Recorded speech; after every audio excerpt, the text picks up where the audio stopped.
बिस्मिल्लाहिर्रहमानिर्रहीम अस्सलामुअलैकुम 99 न्यूज के साथ मैं हूं सोहेल चौधरी। नजर डालेंगे आज की अहम खबरों पर। खबर शामिल करते हैं पाकपतन से, जहां पर 2KB the learning groups of colleges के वाइस प्रिंसिपल मलिक मुबश्शिर की मोहम्मद अवैस मुमताज से एक खुसूसी गुफ्तगू। जानिए इन्हीं की जुबानी। मैं हूं सैयद अवैस मुमताज और आप देख रहे हैं 99 न्यूज। आज हम मौजूद हैं 2KB में दी लर्निंग ऑफ ग्रुप कॉलेजेस में। हमारे साथ इस वक्त मौजूद है यहाँ के वाइस प्रिंसिपल मलिक मुबश्शिर साहब। तो आइए इनसे जानते हैं ये कैसे बच्चों को एजुकेट कर रहे हैं। अस्सलाम वालेकुम जी। जी अल्हम्दुलिल्लाह, आप सुनाए। हमारे नाज़रीन को बताएं आप कैसे एजुकेट कर रहे हैं और कौन कौन सी चीजें आप यहाँ मौजूद होती हैं।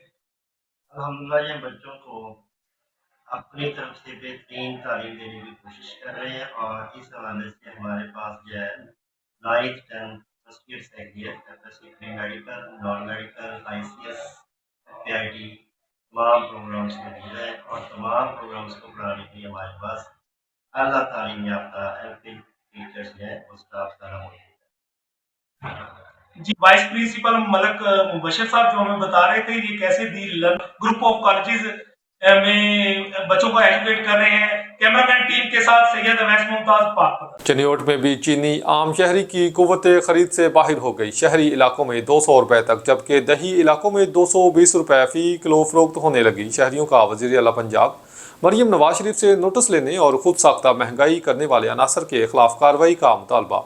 मजीद बात करते हैं चनियोट से अपने नुमाइंदे मलक नवाज से। जी मलक नवाज, आगाह कीजिए।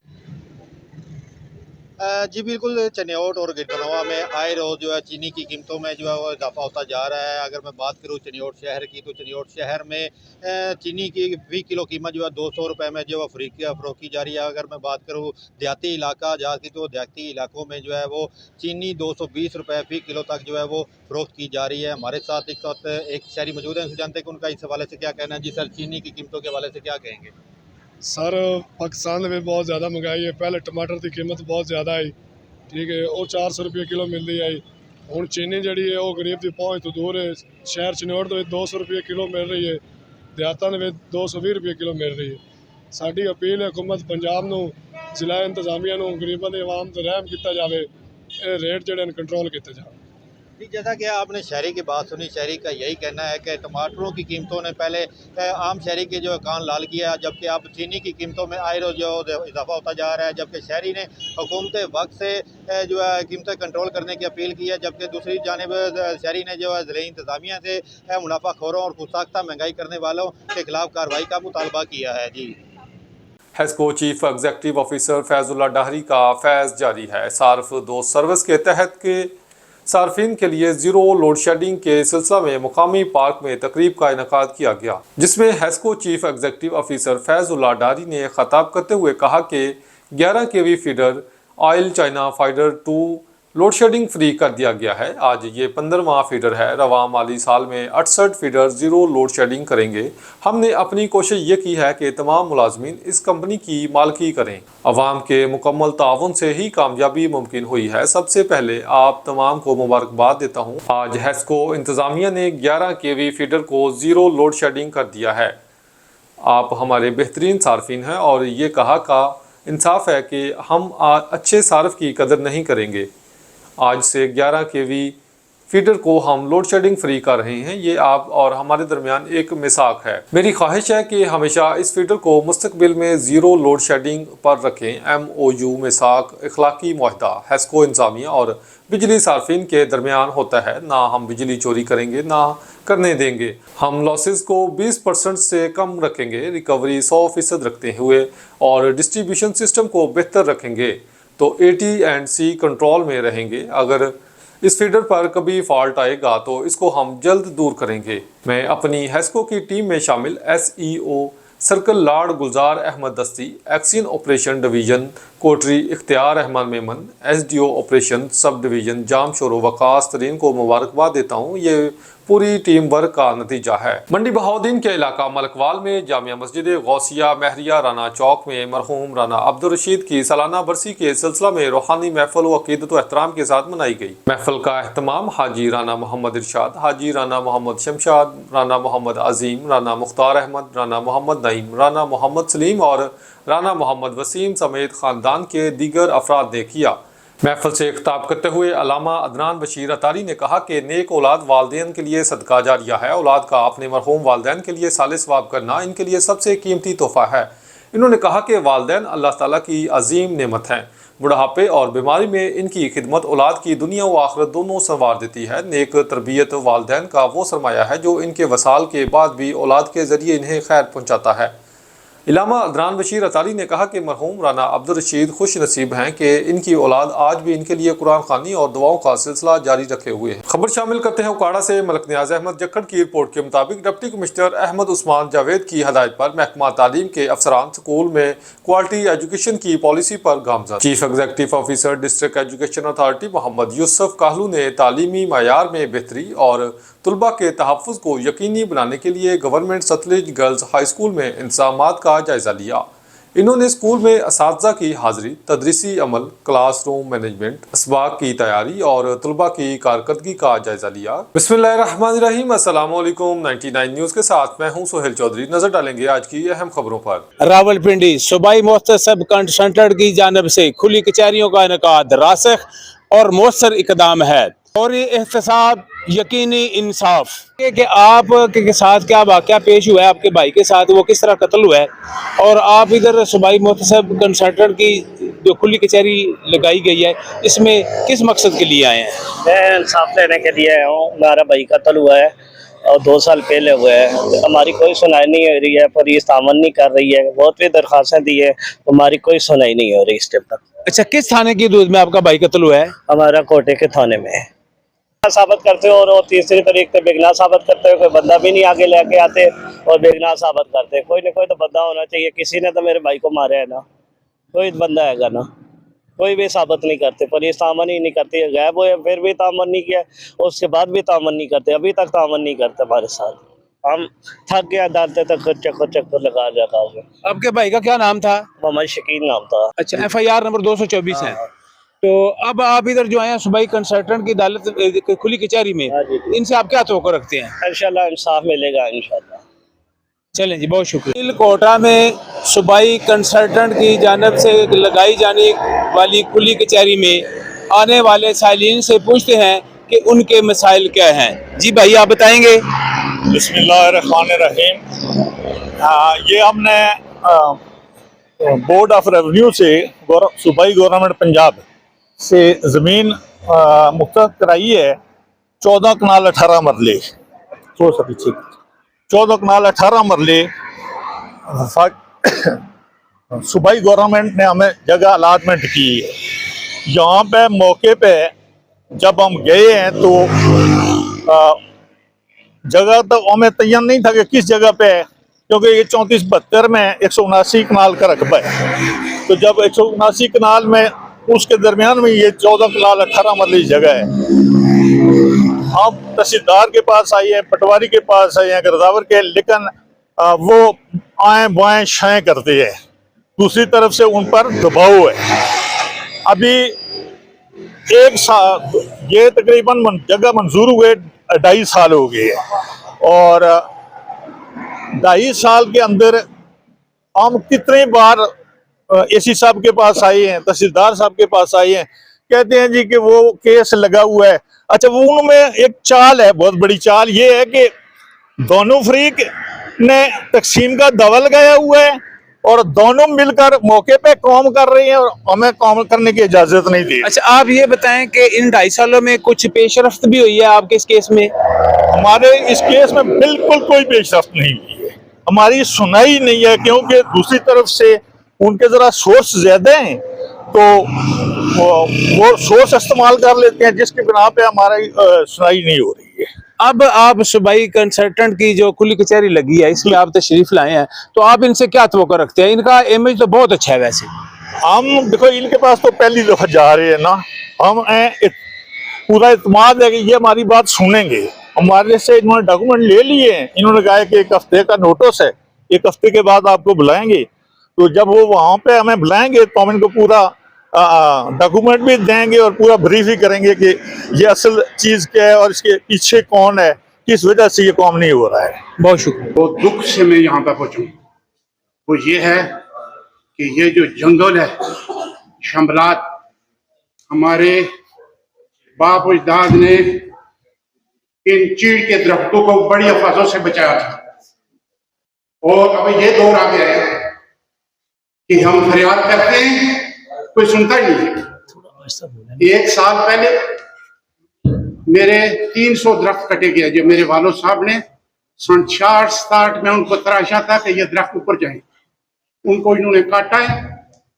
मैं महकमे वालों के पास गया हूँ, महकमे वालों ने कहा ये आपके इलाके में फलां आदमी है, वो आप उनसे रब्ता करें। उनसे रब्ता किया, उन्होंने एस्टिमेट बनाया, 300 दरख्त कटल होते, 300 दरख्त, उसमें पलाई थी, उसमें कऊ थे, और ये दरख्त जो हमारी जमीन में थी, जो हमारे मलकियत के साथ शमलात है, उसमें थे। ठीक है, इन्होंने काटे हैं और मैंने रिपोर्ट की है। और वो जो एस्टिमेट लगा है, वो जो उसका फरिश्ता है या DFO है, इन्होंने फरिश्त बनाई। और फिर मैं महकमे जंगलात के दफ्तर में फिर गया, वहां से फिर मैं तहसील कोटा में गया। SHO को बोला तो उन्होंने बोला ये महकमे जंगलात का काम है, हमारा काम नहीं है। हम इधर जाएं तब उधर जाएं, वो कहते हैं जी हमारी को सुनता ही नहीं है। लिस्ट बनाई है, किसी सियासी ने उनको पनाह दी है और बोल रहा है गाँव मेरी दरखास्त चलेगी। 1 साल पुरानी बात। मौजूदा जो हालात हाज़िर हैं वो ये हैं कि मैं सुनता हूं कि ये जो चीड़ के दरख्त हैं वो अनगिनत से अब गिनती में आ गए, इतनी स्पीड से कटे जा रहे हैं, कोई पूछने वाला नहीं है। ये जो पोस्ट है नीला संद वाली, यहाँ पर भी जंगलात के आदमी बैठे हैं, ये जब काटते हैं तो वहां से कैसे गुजरते हैं। फिर DFO है, रेंज ऑफिसर है, और मैं कहता हूं कि अंतहाई अफसोस की बात है, लगातार कटे जा रहे हैं और अनगिनत दरख्त जो अभी गिनती के काबिल हो गए। अभी मैं आपके सामने आया हूं, मैं 70 साल की उम्र वाला हूं, मुझे डर लगता है ये लोग बेइज्जत करेंगे, गालियां देंगे मुझे कि कोई वहां पर कानून नहीं है। ये चीड़े के दरख्त काटे जा रहे हैं, महकमा बराए नाम है, महकमा कोई वहां नहीं जाता है। अब वो जाए तो कहते हैं जी हमारे साथ चले, ये तनख्वाह देती हैं, इसमें गार्ड है, रेंज अफसर है, DFO है, बड़ा अमला है, गवर्नमेंट इनको तनख्वाह देती है। ये किस लिए बैठे हुए हैं? इनको फोन पे खबर दी जाती है, खबर देने वाले भी नंबर नोट करते हैं, तुम कौन बोल रहे हो। हम आपस में बरादरी लोग एक दूसरे के गिरफ्तार पकड़े। इसलिए मेरी गुजारिश यह है, कंट्रोल सवाल ही नहीं पैदा हो सकता। मैं 100 दफा कहूंगा नहीं हो सकता। क्यों? हर अदारा लापरवाह है, कोई कानून वाली बात यहां पे नहीं है। यहां सिकशई है कि क्यों न ये दरख्त हम जो वहां के रहने वाले हैं उनमें तकसीम किया जाए, महकमा खत्म किया जाए। और आपके टैक्स से तनख्वाह देते हैं, हमारी ड्यूटी है कि आपकी खिदमत करें और आपकी तकलीफात को कम करें, और इंशाअल्लाह जो मैं बात करूंगा उसको से पूरा उतरूंगा। सबसे पहले मैं थोड़ी सी अर्ज कर दूं कि हमारा महकमा करता क्या है। जो पंजाब के 52 महकमे हैं पंजाब गवर्नमेंट के, जितने महकमे पंजाब गवर्नमेंट के हैं 52, उनमें से आपको किसी भी महकमे के किसी अफसर, किसी मतहत की बद इंतजामी के बारे में अगर शिकायत होती है तो उसके लिए मेहरबानी करके हमें दरख्वास्त दें। इंशाअल्लाह आपकी जो तकलीफ है, जो प्रॉब्लम है, उसका हम मसाला करें। अब्दा हनान के साथ शेख मोहम्मद तैयब हुसैनी, 99 न्यूज़, होटा, रावलपिंडी। खबर शामिल करते हैं सफदराबाद से। हाफिज उस्मान गनी की रिपोर्ट के मुताबिक सफदराबाद रेलवे स्टेशन वीरान, ट्रेनों की बंदिश से शहरी परेशान। रचना एक्सप्रेस और सरगोदा एक्सप्रेस की बहाली का मुतालबा। तफसीलात के मुताबिक पीपल्स पार्टी के दौरे हुकूमत में लाहौर ता फैसलाबाद रेलवे ट्रैक पर मुतअद्दिद ट्रेनें बाकायदगी से चलती थी, जिनकी बदौलत सफदराबाद, सांगला हिल, फारूकाबाद, शेखुपुरा और जुमरा के लाखों लोग सस्ती, महफूज और काबिल एतमाद सफरी सहूलत से मुस्तफीद होते थे। बादअज़ा इस वक्त के वजीर रेलवे गुलाम अहमद बलोर के दौर में इस ट्रैक पर चलने वाले बेशतर ट्रेनें बंद कर दी गईं, जिसके बायस शहरी शदीद मुश्किलात का शिकार हैं। लाहौर फैसलाबाद ट्रैक पर ट्रेनों की बंदिश के बाद सफदराबाद रेलवे स्टेशन वीराने का मंजर पेश करने लगा। मुसाफिरों की आमदोरफ्त न होने के बराबर रह गई, जबकि स्टेशन की रौनकें मांद पड़ चुकी हैं। सफदराबाद के शहरियों राना इदरान शफीक, एजाज खान, राना काशिफ, डॉक्टर साबिर हुसैन गुमन, हकीम हाफिज उस्मान गनी, यजदानी सुन्नी जरियाब और अकबर शाह ने वफाकी हुकूमत और वफाकी वजीर रेलवे से मुतालबा किया है कि बंद की गई ट्रेनों को दोबारा चलाया जाए। बिलखसूस रचना एक्सप्रेस और सरगोदा एक्सप्रेस की फिलफौर बहाली की जाए, ताकि आवाम को एक बार फिर कम खर्च और महफूज सफ़र की सहूलत दस्तयाब हो सके। शहरियों का कहना है कि ट्रेनों की बंदिश ने आम आदमी की मुश्किलात बढ़ा दी, जबकि सफरी अखराजात भी नुमाया इजाफा हुआ है। ट्रेनों की बहाली से इलाके में माशी और समाजी सरगर्मियों में बेहतरी आएगी। नाजरीन, खबर शामिल करते हैं सक्खर से। हमारे डिस्ट्रिक्ट रिपोर्टर रहमतुल्लाह बरडो की खबर के मुताबिक सक्खर मासूम अली असगर मंगरियों की बाजियाबी के लिए 778वें दिन से मुसलसल रात दिन एहतजाज सक्खर प्रेस क्लब के सामने जारी है। अली असगर मंगरियों को 2015 में सक्खर अयूब गेट से अगवा किया गया था, जो आज तक बाजियाब ना हो सके। अली असगर के अगवाकारों और अगवा बराए तावान मांगने वालों के नाम भी नॉमिनेट हैं, जिनमें PDSP खालिद मंगरियो, मंजूर मंगरियो, सईद मंगरियो और जुनेद मंगरियो शामिल हैं, जिनके फ़ोन नंबर भी ट्रेस किए गए। अगर पुलिस ने ज़्यादा मेहनत से CDR निकाली होती और टावर की जियो फेंसिंग करवाई होती तो अगवा करने वाले गैंग को पकड़ लिया जाता और इस वक्त मेरा बेटा बाजियाब होता। लेकिन पुलिस ने ऐसा नहीं किया और मेरे बेटे के अगवा में पुलिस भी खुद मुलव्वस है। हाई कोर्ट के हुक्म से होम सेक्रेटरी सिंध की एजेंसी ने JIT बनाई थी, जिसने 1.5 साल तक इंक्वायरी की और 50 मीटिंग्स की। इस इंक्वायरी में सब जवाबदार मुजरिम करार पाए और JIT ने हाई कोर्ट को लिखा कि अली असगर अगवा किया गया है। हम दूसरी JIT बनाने जा रहे हैं जो अली असगर को बाजियाब करवाएगी। यह इंक्वायरी 3 साल कबल हुई और अली असगर को अगवा हुए 10 साल हो चुके हैं, मगर मेरा बेटा अभी तक बाजियाब ना हो सका। एहतियात में शामिल रेलवे पुलिस के कांस्टेबल जाहिद हुसैन, अहमद अली मैंगरियो और शहरी भी शरीक थे। सर्दियों में साग, मक्खन और बाजरे की रोटी गरीब, अमीर, बुजुर्ग, बच्चों के, मेहमानों की सबकी पसंदीदा गज़ा। सांगड़ के आबादकार एक ही फसल 3 बार मुनाफा हासिल करते हैं। साग, सरसों के बीज और फिर बोसा की शक्ल में। इस पर मजीद बात करते हैं अपने नुमाइंदे इशफाक सलहरी से। सर्दियों के आगाज़ से ही साग की जो है उसमें सालन के अंदर जो है डिमांड बढ़ जाती है। उसके साथ मक्खन और बाजरी की रोटी की जो है डिमांड बहुत ज़्यादा शुरू हो जाती है।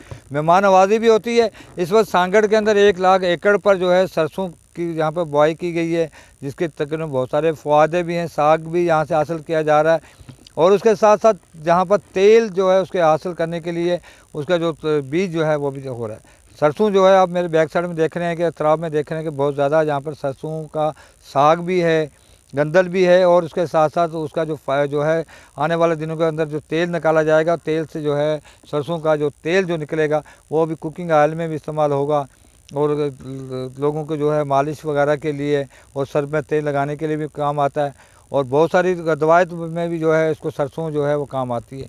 सरसों जो है इस वक्त मार्केट के अंदर जो है उसका जो रेट्स हैं वो तो सरकार की जानिब से मुकर्रर नहीं किया गया, लेकिन सांगड़ समेत पूरे सिंध के अंदर जो सरसों और सरसों का साग और सरसों के तेल की जो है वो डिमांड अपनी जगह मौजूद है और जिसको मद्देनज़र रखते हुए सांगड़ में भी तकरीबन 1 लाख एकड़ पर जो है सरसों का साग जो है वो लगाया गया है और जिसको इस वक्त लोग साग के तौर पर इस्तेमाल करते हैं। सर्दियों में साग जो है वो मक्खन और बाजरे की रोटी के साथ खाया जाता है, लेकिन जब ये बीज दे देता है उसमें सरसों के फूल लग जाते हैं तो इसके अंदर जो सीड पैदा होती है उससे कुकिंग ऑयल भी बनता है और इसका तेल भी जो है सरसों का वो बनता है, जो कि खुदनी तेल के तौर पर इस्तेमाल होता है और मफादात जो हैं इससे आबादगारों को बहुत ज़्यादा होते हैं। जी, न्यूज़ स्टूडियो से फिल वक्त इतना ही। मजीद खबरों और अपडेट्स के लिए देखते रहिए 99 न्यूज़।